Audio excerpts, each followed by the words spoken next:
بسم اللہ الحمد للہ والصلاة والسلام علی رسول اللہ۔ آئیے اب غور کرتے ہیں اس دعا پر جب ہم گھر سے باہر نکلیں تو کیا پڑھنا چاہیے۔ حضرت انس رضی اللہ تعالیٰ عنہ وہ روایت کرتے ہیں کہ رسول اللہ صلی اللہ علیہ وسلم نے فرمایا کہ جب کوئی شخص اس دعا کو پڑھتا ہے جب وہ اپنے گھر سے باہر نکل رہا ہوتا ہے، جو کہ ہے بسم اللہ توکلت علی اللہ لا حول ولا قوۃ الا باللہ، تو اسی وقت یہ اس کے حق میں لکھ دیا جاتا ہے کہ اس کے تمام معاملات جو ہیں ان کی اصلاح ہوئی، اس کے تمام معاملات کا خیال رکھا جائے گا اور وہ تمام برائیوں اور نقصان سے بچا رہے گا اور شیطان اس سے دور کر دیا جائے گا۔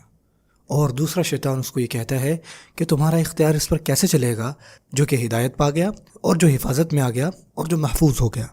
سبحان اللہ، دیکھ رہے ہیں کتنے زیادہ فوائد ہیں اس دعا کے۔ دعا ہے بسم اللہ توکلت علی اللہ لا حول ولا قوۃ الا باللہ، بہت آسان ہے۔ بسم اللہ، اللہ کے نام سے۔ اگین آپ کو پتہ ہے کہ بسم اللہ ہم نے بہت دفعہ پہلے بھی پڑھا ہے، یعنی اللہ کے نام سے۔ اور جو ہے توکل تو، اس کا مطلب ہوتا ہے کہ میں نے بھروسہ کیا، میں نے توکل کیا، توکل سے جو ہم بولتے ہیں نا اردو میں، توکل تو میں نے بھروسہ کیا۔ علی اللہ، علی اللہ کا مطلب ہوتا ہے اللہ پر، اور انگلش میں آپ کو پتہ ہے کہ آپ آن اللہ نہیں کہتے، آپ بلکہ ان اللہ کہتے ہیں، ٹھیک ہے نا، اللہ پر بھروسہ کرنا اردو میں ہم بولتے ہیں۔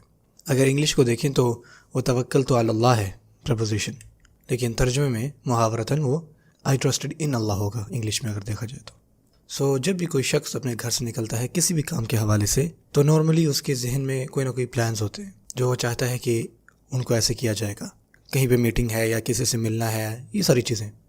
اور یہ بات یاد رکھیں کہ لوگ اور جتنے بھی ریسورسز ہیں یہ صرف وسائل ہیں، اصل میں اگر آپ کوئی بھی ٹاسک پورا کر لیتے ہیں تو کرنے والا اللہ ہے، اور اس بھروسے کو توکل کہتے ہیں۔ قرآن مجید میں ہمیں بہت دفعہ یہ کہا گیا ہے کہ ہم صبر سے کام لیں اور توکل سے کام لیں۔ اور توکل کا یہ معنی بھی نہیں ہے کہ آپ اپنے تمام وسائل چھوڑ دیں، اس کا صرف معنی یہ ہے کہ آپ ان وسائل پر بھروسہ نہ کریں، اللہ پر کریں، وہ آپ وسائل کریں۔ توکل مطلب آپ کا پورا بھروسہ صرف اللہ ہی پر ہوتا ہے، اس کی طاقت پر، اس کی حکمت پر اور اس کے وعدے پر۔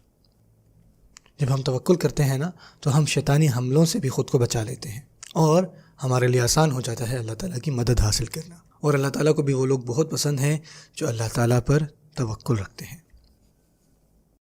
Please visit understandquran.com for our courses on Read Al-Quran, Learn Tajweed and Understand Al-Quran, and for one-to-one learning. Jazakumullah khair. Wassalamu alaikum.